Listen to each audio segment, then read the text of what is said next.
We have come to you at a very difficult time in the history of our country.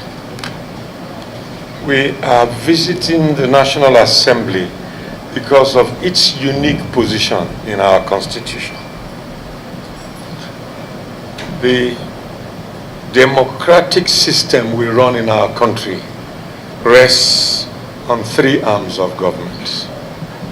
Of these three arms, the other two function in accordance with laws made by this arm. This arm characterizes democracy, because in a military government, you would have both the judiciary and the executive. But it is only in a democratic government that you have a parliament. The parliament is a microcosm of the people, because every section of the country has, by adult suffrage, delegated its voice to this parliament. So we believe that by visiting you today, we are coming to speak to the conscience of our country. We ask that this discussion today be as frank as possible, because in situations like this, unless the National Assembly rises like one man with a conscience, a commitment, and a patriotism to unveil the facade of partisan politics and partisan advantages and face the real issues of the nation, will stand on the edge of a precipice. We have come to you, sir, at a time when our economic stability is in serious danger. Today, our international debt is extremely high, perhaps one of the highest judged by the IMF for countries without GDP. Our domestic debt is high and growing by the day. Our subsidy indebtedness is something that has defied solution and transparency in disclosure. Our youth despair is gargantuan. The federating units in this country, in the unitary system that we call a federal government, are surviving with great difficulty. The federal government has made bailouts just to sustain recurrent expenditure of our state governments. Many of the important units of great growth in our country, namely industrial concerns, are either not producing at all or producing short of installed capacity. Job creation is low. Despondency stares us in the face. Political instabilities have compounded this, Mr. President. At no time except during the Nigerian Civil War have people been killed in the rate in which they are being killed today in Nigeria. In 1 year, we have recorded more than 1,000 killings. What is surprising is that these killings are not matched with equal reaction by the security forces in our country. There is a resultant lack of confidence in the institutions of government, especially the institutions that are responsible for law and order. Our courts speak from two sides of the mouth. Our Chief Justice said that corruption in the judiciary is not only ingratiation of judicial officers, but deviation from the rules of engagement by judges, by making pronouncements that are completely out of pattern in the exercise of dispensation of justice. We have had, today in Nigeria, our courts make proclamations that whether you commit crime or not, you may not be arrested or even prosecuted. It is unprecedented in any democracy.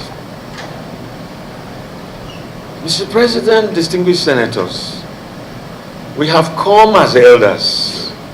We have come as fathers. We have come as heads of different socio-cultural organizations of this country who look up to us for leadership to speak in moments of this nature. We have looked at the problem of our country and we think that it is soluble, but we think that there is lack of will. We have come to ginger you to develop that will and to seek a consensus of the leadership of the National Assembly and of the political class who have the necessary legislative empowerment by our Constitution to make decisions that can reverse our situation. And if not in office, you constitute the political class of our country.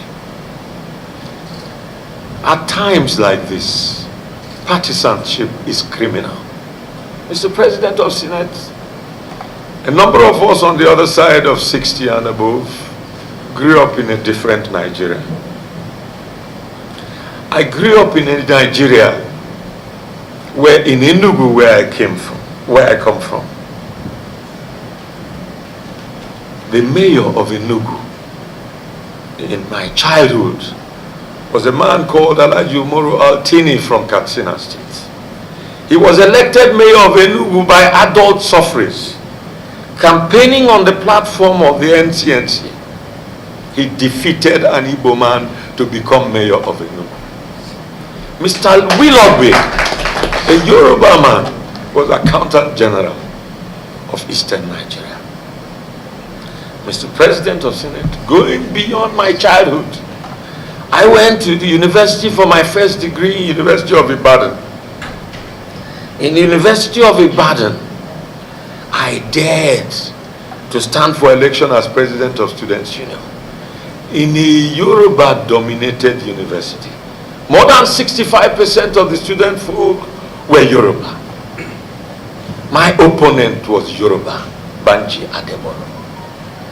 But I won resoundingly, not because I was Igbo, but because they were Yorubas who were not prepared to be swayed by ethnic considerations, but who were only interested in what the candidates had to offer.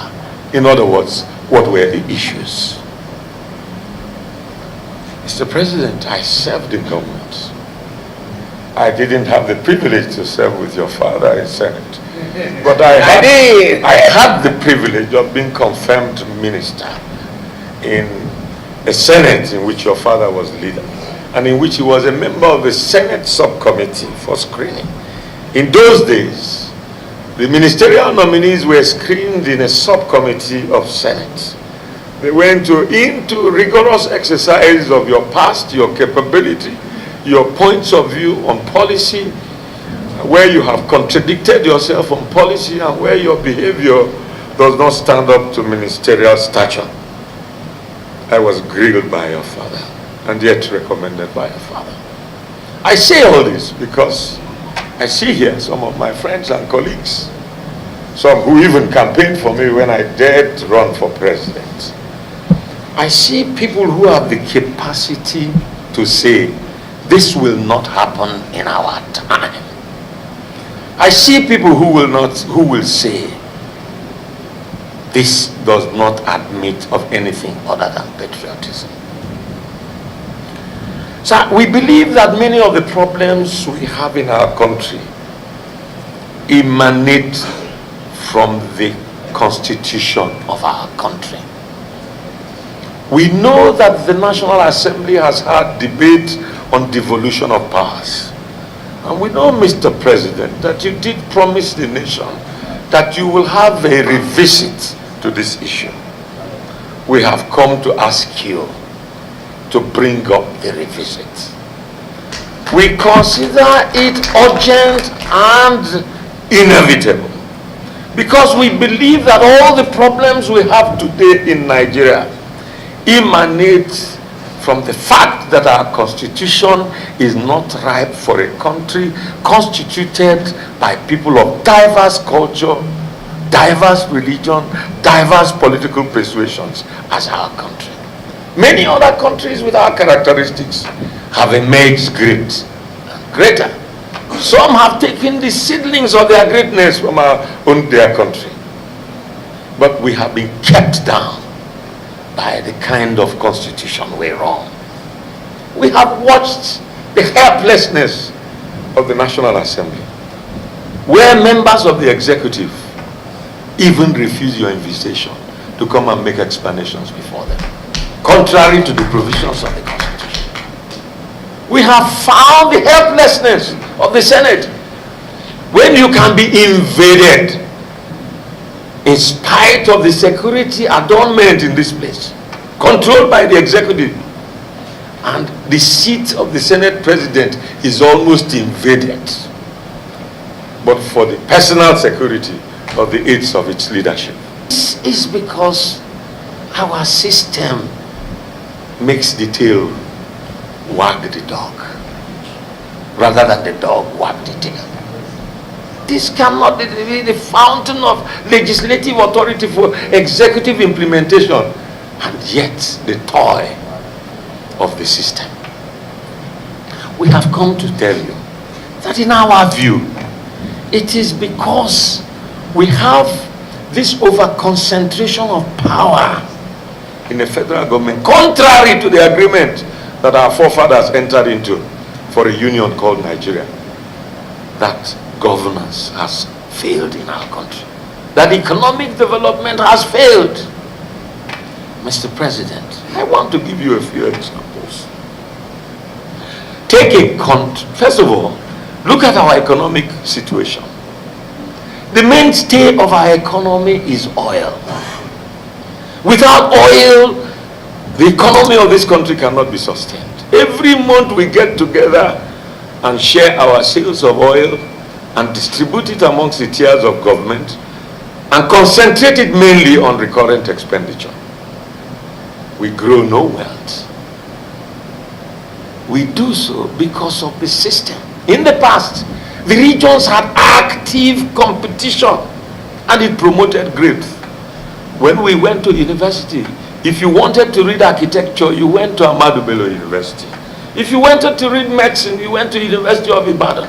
If you wanted to read the humanities and engineering, you went to Nsukka.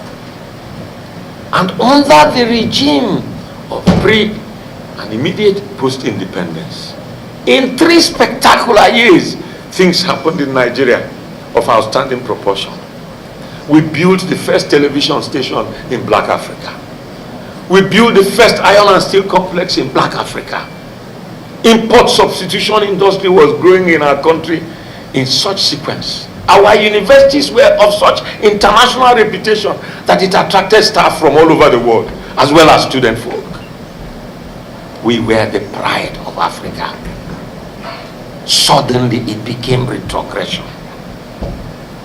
Mr. President, oil is a declining commodity in the international market.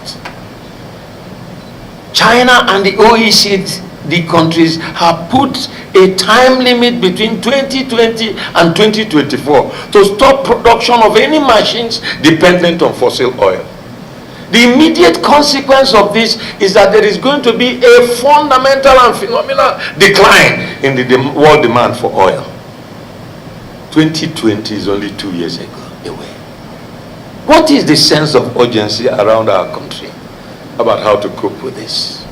We are only interested in the appurtenance of power, the sheer ego that I hold power and I can do what I like, not in what our children will be tomorrow.